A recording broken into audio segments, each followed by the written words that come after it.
Animation has come leaps and bounds over the years, and Pixar has emerged as one of the leading studios. It's responsible for some of our favorite movies, but there's a lot going on behind the scenes that most people don't know about. We'll let you in on some secrets that most audience members have no idea about. Before we begin, subscribe to CBR and ring that bell to join our notification squad so you never miss a video. Whoa! You okay? Thank you. Female characters.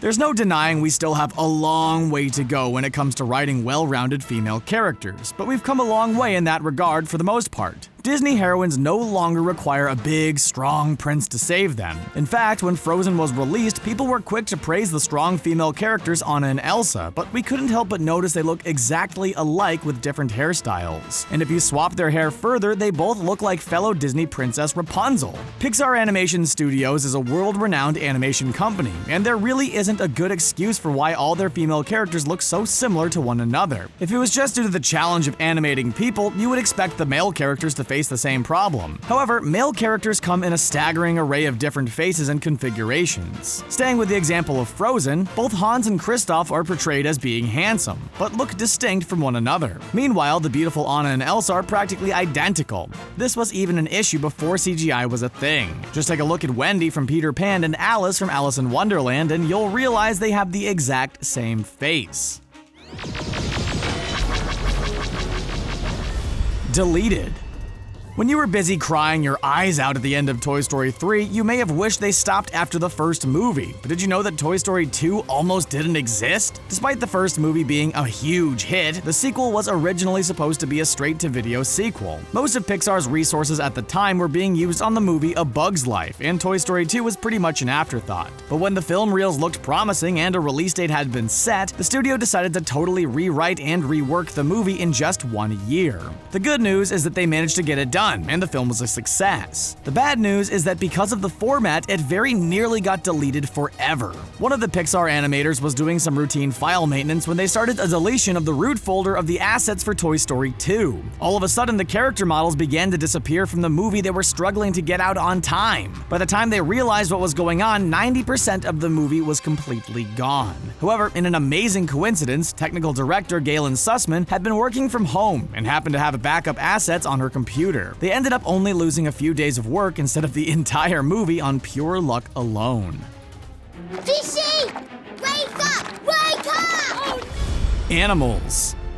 The relationship between Disney and Pixar and animals is more complicated than you might think. Sure, you know that real animals are used as models when animated creatures are created. Even Toothless from How to Train Your Dragon is based on a real animal, a black panther. While using an animal as a character model seems like a pretty safe bet, there are often massive unintended consequences to having such movies based on animals. The movie Ratatouille is about a friendly rat with a passion for cooking, but it turns out that after seeing him on screen, many kids wanted a Remy of their very own. Sales of pet rats boomed after the movie hit theaters, and people realized rats can make great pets. However, like any animal, they require a ton of care and are a big responsibility not to be undertaken lightly. The same thing happened when the movie Finding Nemo was released and people couldn't resist buying clownfish and blue tangs to keep in their own homes. Even though Finding Nemo seemed to show that fish are best left in the ocean, that apparently wasn't the audience's takeaway. Not only are saltwater tanks difficult to maintain, but there is a conservation issue at play here. The Saving Nemo Conservation Fund estimates over 1 million clownfish are taken from their homes in the wild, and almost half of those end up in the United States.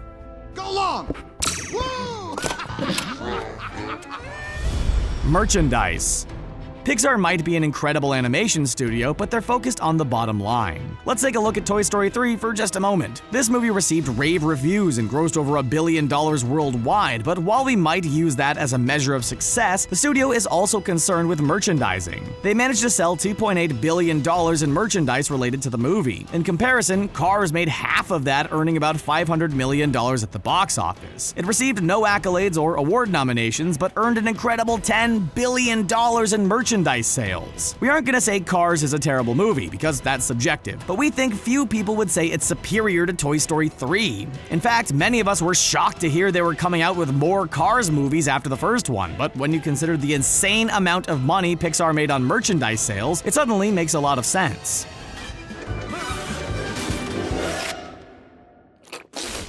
Budget.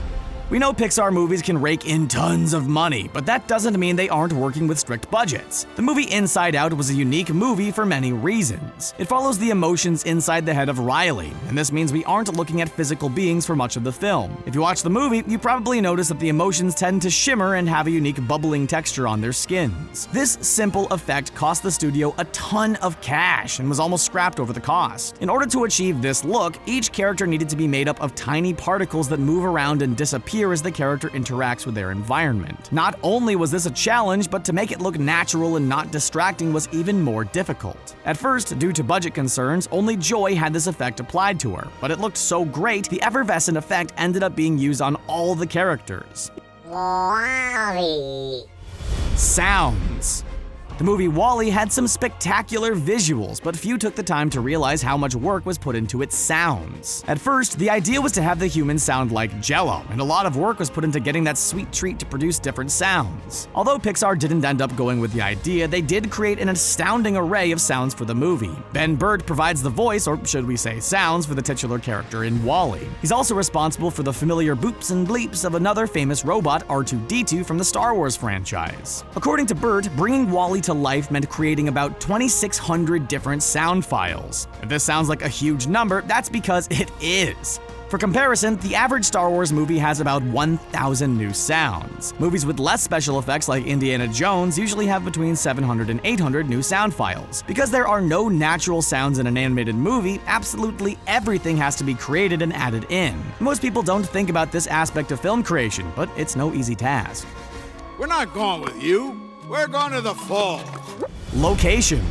We all know that Disney and Pixar movies are beloved by people all over the world, but what you might not know is that people in other countries might be getting a slightly different version. There are some cultural and language barriers, which means certain visual jokes don't translate well and need to be revised. So it's not unusual for these animation studios to include a few different scenes depending on where the movie is being shown. This was the case with Inside Out in a couple of scenes. If you watch the movie in the United States, you saw a young Riley refusing to eat broccoli. But in Japan, most people like broccoli, even picky kids. So in that version of the film, audiences saw Riley refusing to eat green peppers instead. The sport we see in the head of Riley's father is hockey to us, but soccer to other audiences who may not be as familiar with the sport. In the movie Up, we saw Carl and Ellie putting money in a jar marked Paradise Falls, but in non-English speaking countries, the words were simply replaced with a picture of the falls. One of the most notable examples of this takes place in the movie Zootopia. We see different animals acting as news anchors depending on where the movie was released. So while the United States, France, and Canada saw a moose, people in Australia were looking at a koala.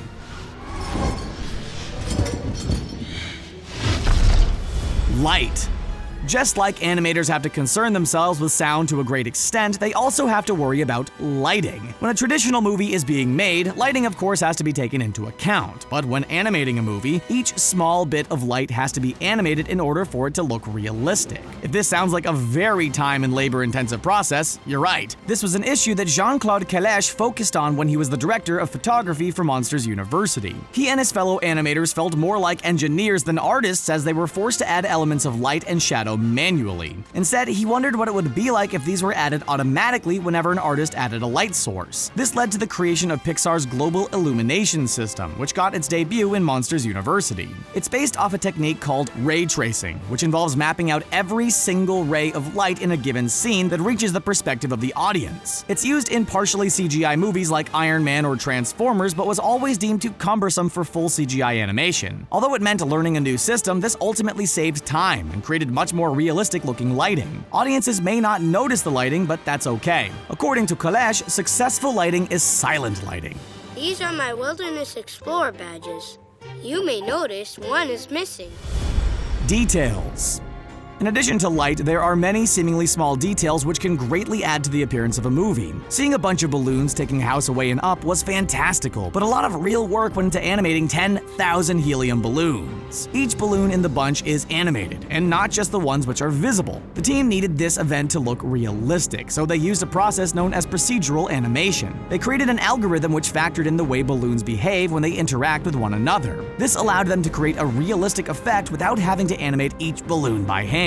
Another movie with a complex animation issue was Brave. The movie features a legendary heroine with a legendary hairdo that was a task and a half to animate. Her hair contains 1,500 hand-placed, individually rendered curls of various shapes and sizes. Then, of course, they had to get the hair to move naturally, and often had to refer to a live hair model to get the look just right. In the movie, there's a brief scene where Merida removes her hood, revealing her hair. That single scene took a team 2 months to get just right, and overall, the team spent 3 years tweaking her hair alone. Research.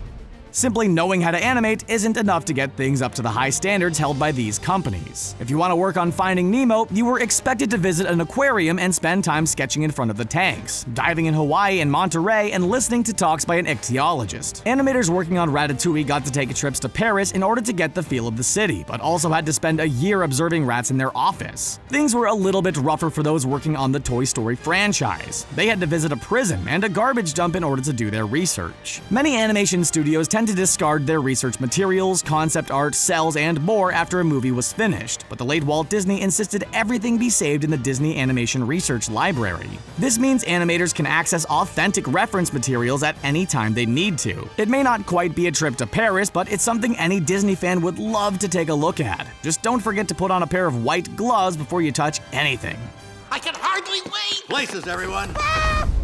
There you have it. Do you think you have what it takes to animate for Disney or Pixar? Let us know in the comment section below, and don't forget to subscribe to CBR for more videos just like this one. Thanks for watching.